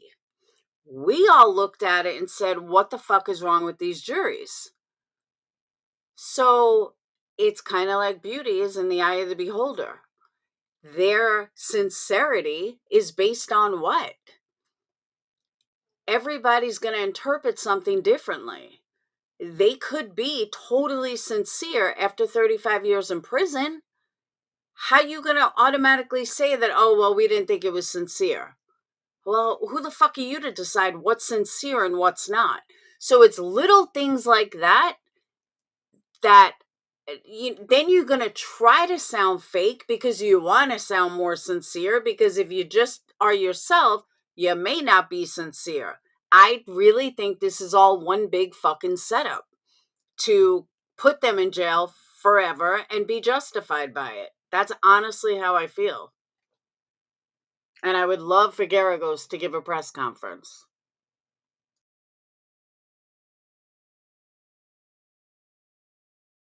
That point. And as importantly, the court will have to make that decision, and that decision is the court and the courts alone to make. Yeah, the family filed a Marcy's Law complaint. I'm sure you've seen this with a wildly different characterization of the meeting than you've offered in the past. They are actually claiming you were hostile towards them, that there was they were looking at bias and asking for removed from the case. I don't know if you have any obviously offers different characterization of that meeting. Do you dispute that, the description that they made? So it was a 3-hour meeting. And remember, the district attorney is not obligated to meet with any of the family members, not even obligated to necessarily, certainly not obligated to meet in person. I could have taken written communications from any of the family members and actually did receive some written communications. But I sat there for over 3 hours. I didn't tell any of the Menendez family members what to say or what I wanted them to say. I said, whatever you want to say to me, please say it. And I sat there and listened to everyone who wanted to speak to me until they were done speaking. So if they've characterized that meeting in whatever way they're going to characterize it, so be it. I understand that the Menendez family members want, the ones that are supporting this, want the Menendezes out today. They could go to the governor if they wanted to actually achieve that, literally go to the Governor Newsom today, and he could commute their sentences and release them today. I, on the other hand, am bound by the facts and the law as it pertains to an analysis of whether or not resentencing is appropriate. And that is what I've done. Again, the jury heard this self-defense defense way back when, and the jury rejected it. We're just basically, in many ways, following the jury's verdict from way back then, while the Menendezes have for over 30 years not only rejected the jury's verdict, but persisted in the lie of self-defense and the related lies I've talked about. In the back, yes. Still go through with this while it's in the governor's hands. Some could say it makes no sense. Why go through the resentencing? That's actually up to the court. The court can decide to continue a hearing and wait for the governor to weigh in. The court can keep the hearing on March 20th and 21st. District attorney is not going to tell the court what to do in this respect. Yes, over here. Okay, John, you forgot to tell me that you were having conversations with Casey Anthony. Casey Anthony is supporting gay rights. Yes, I just read that out of her own words. She doesn't understand why John doesn't want her support in gay rights. Swear to you, I just read it. Of the age they were when they committed these crimes and how laws have changed with regard to likely out the possibility of parole. Good point. Sirhan was 24 years old, and the law says that youthful offenders are under the age of 26. If you actually look at the governor's decision dealing with Sirhan, he mentioned that he has to give special consideration to the age of a particular person, particularly if they're under 26, that the law requires. And so, too, for resentencing, should the court give such consideration to the age of the offender? Sirhan was 24. Lyle Menendez was 21. Eric Menendez was 18 when they committed their murders. So, yes, we need to give that consideration to the age of the offender. And I use the example of Sirhan, where that consideration was given, but yet the failure to exhibit full insight into one's actions and completely accept responsibility for the breadth. There are so many people he could have compared it to. Why are you using someone that killed a Kennedy and shot 5 other people, random people? John, why is she trying to support gay rights?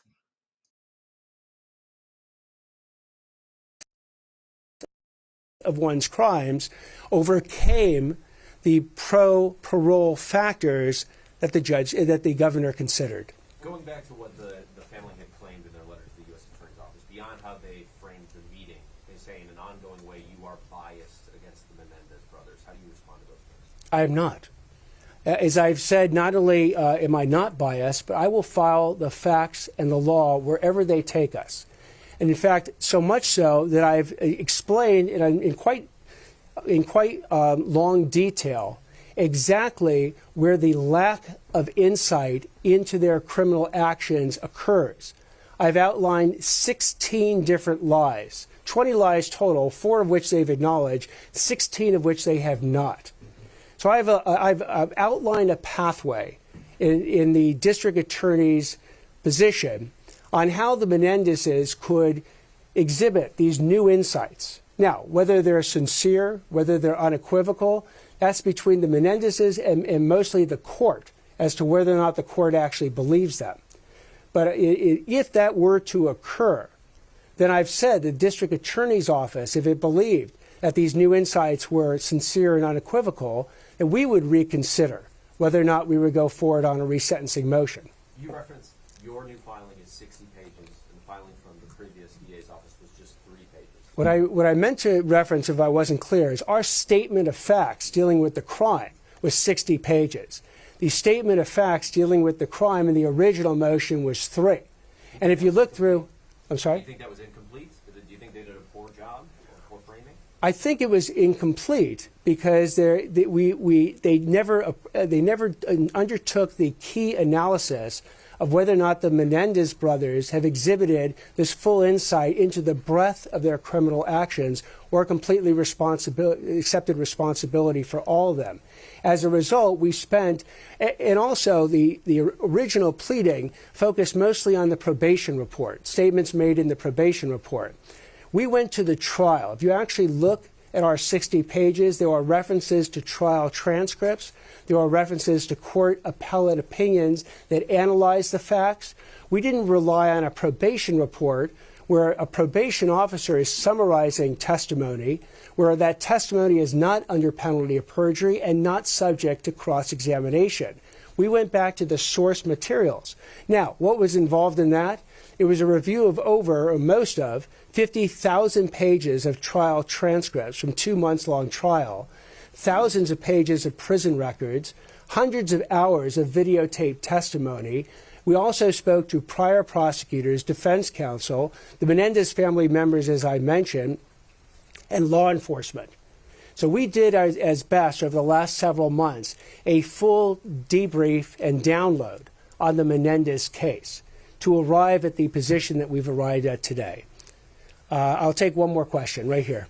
Who would they have to tell that they accept or take responsibility for those lies or actions? Who would they have to express it to? They can do it in any form. Ultimately, it has to be to the court, because the court will be the arbiter and the judge of whether or not the Menendez brothers have finally exhibited full insight into their crimes and completely accepted responsibility for them.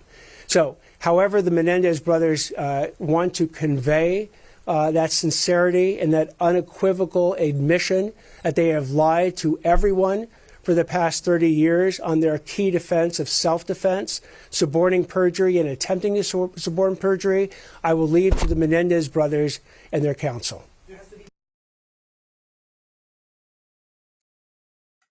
See, but in actuality, he's not totally wrong.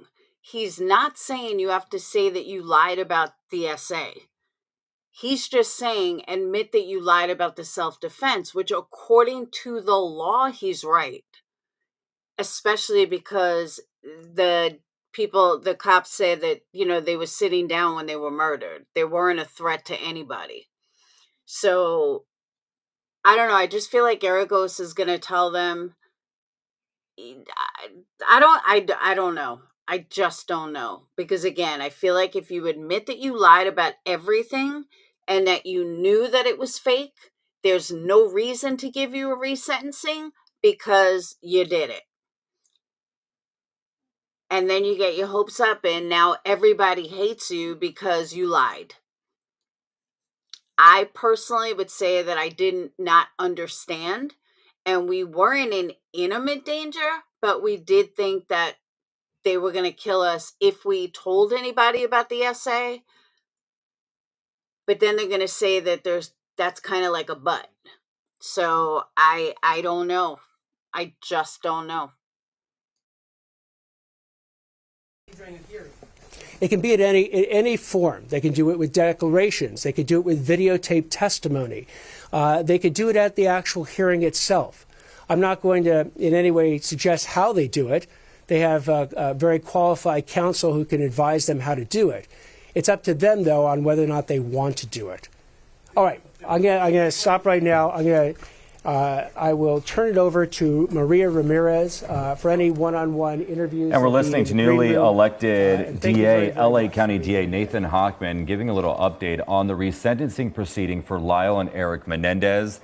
He spoke for almost an hour about the case, and basically what it all comes down to is what he says is he does not believe that a judge should allow them to be released, at least not right now. Exactly. With that resentencing, he says that the brothers have had 20 lies and still 16 of those lies remain. And he used the case of Sirhan, and that after all of those years, and even though he had good behavior in prison, just like the Menendez brothers, he never accepted that responsibility. So he is not suggesting that the brothers be resentenced. Which is huge. And he was basically, throwing the law book at them. And he gave them all the details and all the examples that have happened over time. But also what's interesting is you have the prison officials, you have the family of the Menendez brothers who are pushing for the release right now. Obviously, it's life without parole. They're hoping life with parole under, good circumstances. But the big question is do they accept responsibility for the crimes, for murdering their mom and dad? He doesn't believe that's the case. Exactly. And, one of the things that he also brought up was that when they were being questioned during these trials, and he had nearly 80 pages there, that they both said that why they killed their parents was out of fear, not because of sexual abuse, as they had previously said. They both said, no, that is not why. They did it out of fear. Yeah, ultimately what it comes down to is a judge will make the ultimate decision whether or not. But he also mentioned, there's 3 tracks when dealing with this. There's the habeas track, which is based on the new evidence that they talked about, sexual abuse with the father. He shut that one down. There's the clemency track with the governor. So Governor Newsom can, if he chooses to, let him go. Exactly. But it doesn't seem likely, at least based on what he's saying. And then obviously the resentencing track, which is about to happen in about a couple of weeks. So. Exactly. March 20th and 21st. Yeah. So we will wait and see. Of course, they put it in the court's hands. Yeah. A judge can also decide whether or not he believes that they should be resentenced. I'm actually not sure, Med, because sometimes I hear that Garagos has been with them before the documentary, and then I heard that he was hired after the documentary. So I don't know for sure. But from what I understand, or what I believe to understand, is that Garagos has been with them for a while and has been fighting this for a while. So I don't know. I wish I knew the exact answer, but TikTokers have been fighting for the Menendez brothers for years, which is why every couple of years you'll hear, people talk about the Menendez brothers again. What I find interesting is they keep saying, even the news reporters said, like, the resentence hearing is in a couple of weeks. Is it in a couple of weeks, or do they first have to think about it for a couple of weeks? Is the DA full of shit, and the DA just wants them to admit everything, even though there is a resentencing scheduled already? Because if that's the case, then tell the DA to go fuck himself. So that's where I'm a little confused.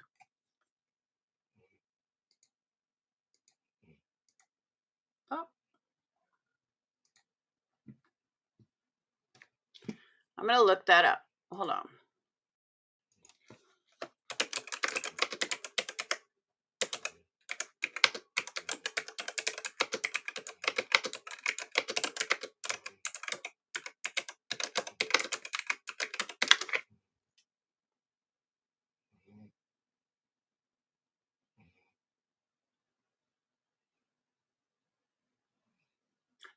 I'm so lost and confused. So Hackman said to go forward with the hearing regarding their resentencing case. The hearing is set for March 20th and 21st for the brothers, who are serving life parole for the 1989 shotgun murders of their parents, Kitty and Jose Menendez. So what the fuck was the press conference all about? I am now completely lost. Hey, Sarcastic. Although Hackman removed the officer's prior request, the court will proceed with the resentencing hearing set for March 20th and 21st. So this guy is just trying to totally fuck them.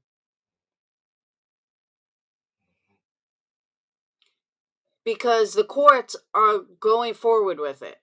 So all of this whole press conference is bullshit.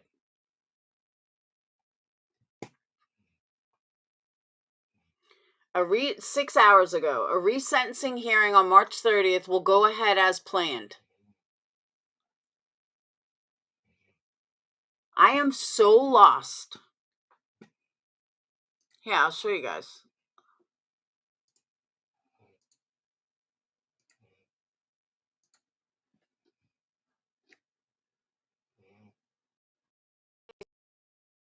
It says Menendez. Menendez brothers. It's probably going to hit me. I knew it. Last October, Hochman's predecessor, George Gascon, recommended the court lower the brother's sentence from life without the possibility of parole to 50 years to life. Lyle and were both... Oh, okay. And Derek and Lyle were both under age 26 at the time of the crime. Such a sentence would make them eligible for parole immediately. Weeks after Gascon's announcement, he lost the race for re-election. That's exactly what I was saying earlier. That they should have gotten parole because of their age.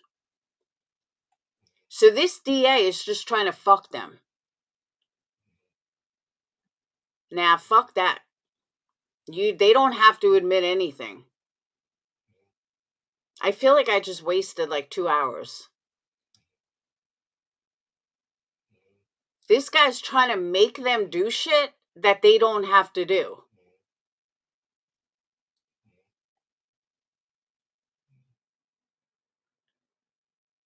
Garrigo's probably laughing at him like, shut the fuck up, dude.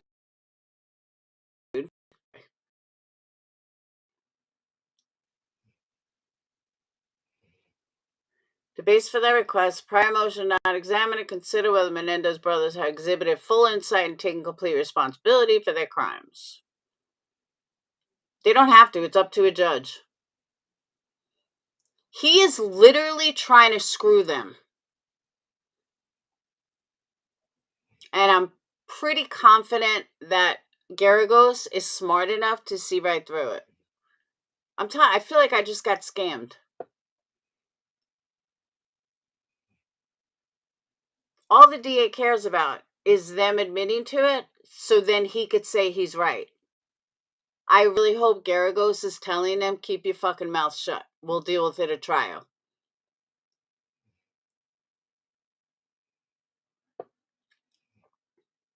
See, a lot of it also has what kind of pull does Garrigos have? I mean, he's getting old, but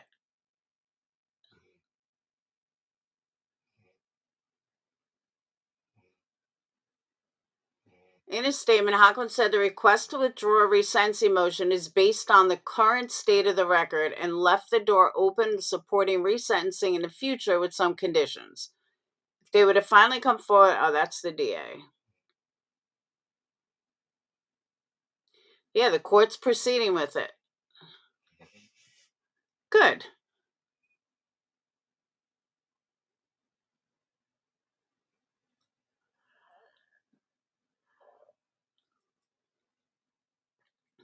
He is trying to cover his ass. But not only is he trying to cover his ass, he's trying to pigeonhole them. But he made it sound like that this wasn't going forward. He made it sound like that until his very last statement. He made it out like, yeah, you need to do this and then we'll consider it. No, they've already considered it and they're moving forward. That's crazy. What an asshole.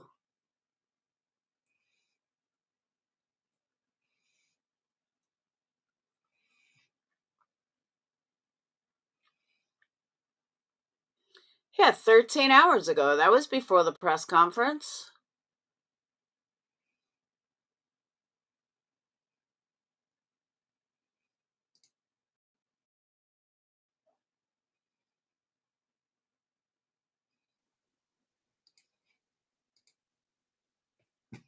Joining us now to talk about today's developments is Lauren Johnson Norris, a criminal defense attorney in Orange County. Lauren, thank you for being with us this afternoon. I know you followed this case very closely. The DA expressed the DA expressed concern since taking office. So did anything about this surprise you? None of this surprised me. I mean, this DA ran on a tough on crime platform that he was going to do everything differently than the last DA. And the last DA supported resentencing for a number of factors, including their rehabilitation in prison, as well as the new evidence that came forward about the sexual abuse. So, as a tough on crime prosecutor, I'm not at all surprised that Hochman says that he's not going to support the sentencing, but he's going to leave it up to the judge because he doesn't want this on his hands. What do you think they should do next when the DA is talking about their need to accept responsibility? Well, isn't that an interesting way to put it? I mean, the idea that someone hasn't fully gained insight or hasn't fully taken responsibility is sort of amorphous and hard to define. What does that even mean? They have said that they are terribly sorry for what happened, but it's a way that someone who doesn't want someone to get out of jail can continue to press that. And so we have a murder case here where two people were murdered to hang their hat on why somebody shouldn't be released. But this is sort of where the rubber meets the road. I mean, what does that responsibility look like at this point? What does insight look like? I don't think even the DA can define it. What happens next? Well, there are now two matters before the court and one before the governor. So there's the resentencing question, and now the judge will decide whether or not there should be a resentencing hearing, and the judge could decide to do that and resentence these folks. Alternatively, the habeas petition is pending, and the court could decide to go forward with that. That was the defense's evidence that they put on. And then third, this could go to the governor. The governor could make a decision about clemency and decide that they've done enough time. How would you be advising your clients if you were their attorney? Well, I think their attorneys are advising them to do every avenue, and that's exactly what I would do. When you're seeking freedom for someone, you don't want to leave a stone unturned, and I think going forward in this fashion is the only way to go forward. You know, these men have done a lot of time in custody, and they're probably going to persist until they get out or, they pass away. And you talked about the other avenues. What would you expect from Governor Gavin Newsom? That's a hard one to say. You know, clemency, Gavin Newsom has granted quite a bit of clemency and other types of petitions that inmates have brought. I think over 200, in the state in his term. But this is a difficult case because there were two murders, and that's a difficult political position for any governor to take. And we will continue to follow the case. We appreciate your time. Hope you'll come back with us in the future. Both of them need to on their lips. John, I never said he was innocent. What I said was, I am not convinced he's guilty. Big difference. I don't know if he's innocent, but there's definitely a lot of reasonable doubt to say that he's 100% unequivocally guilty, should spend the rest of his life in jail. No, there's no evidence of that. It was based on nothing but circumstantial evidence that he was a cheater. That doesn't mean he's a murderer. That's where I stand. And until I'm proven otherwise, I stand by that.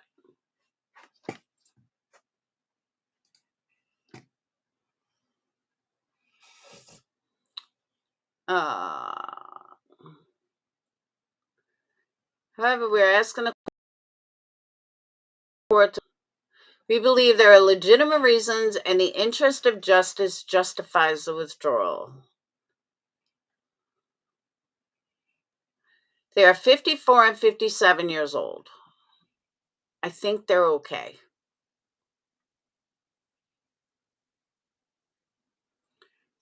That's curious to go forward. So the people want to make clear that its request to withdraw its resentencing motion is based on the current state above it. Same stuff.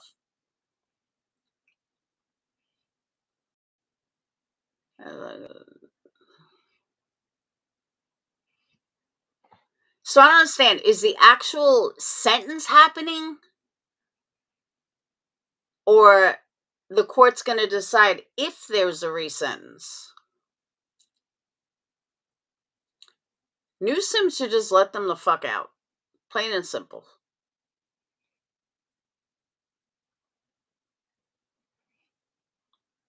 I would live in the same house as the Menendez brothers. I do not believe that they are a danger to society at all. Casey Anthony, another story. But I don't believe that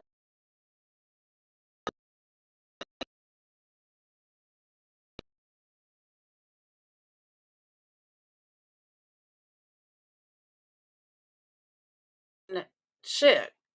They're broke. Good luck getting a job. I mean, I just don't see it.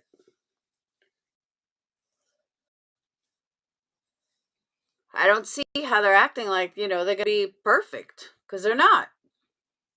But it is what it is. All right. I'm going to get off though. I've been. John, keep up with Casey. Dude, that's funny though.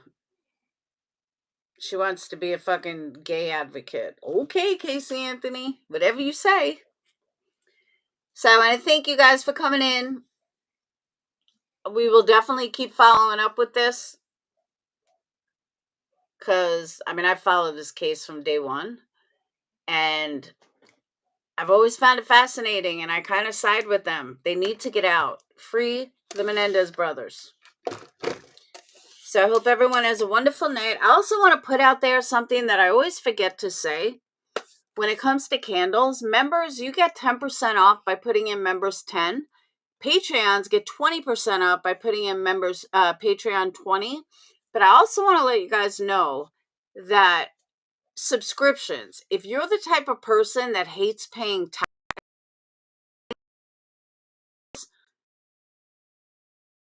subscriptions are free shipping, no matter which shipping. So you're going to save money by doing a subscription. There's no contracts. You can cancel at any time. I'm pretty confident that as soon as you start, you probably don't want to stop, but you get sense that nobody else gets that doesn't go on the website.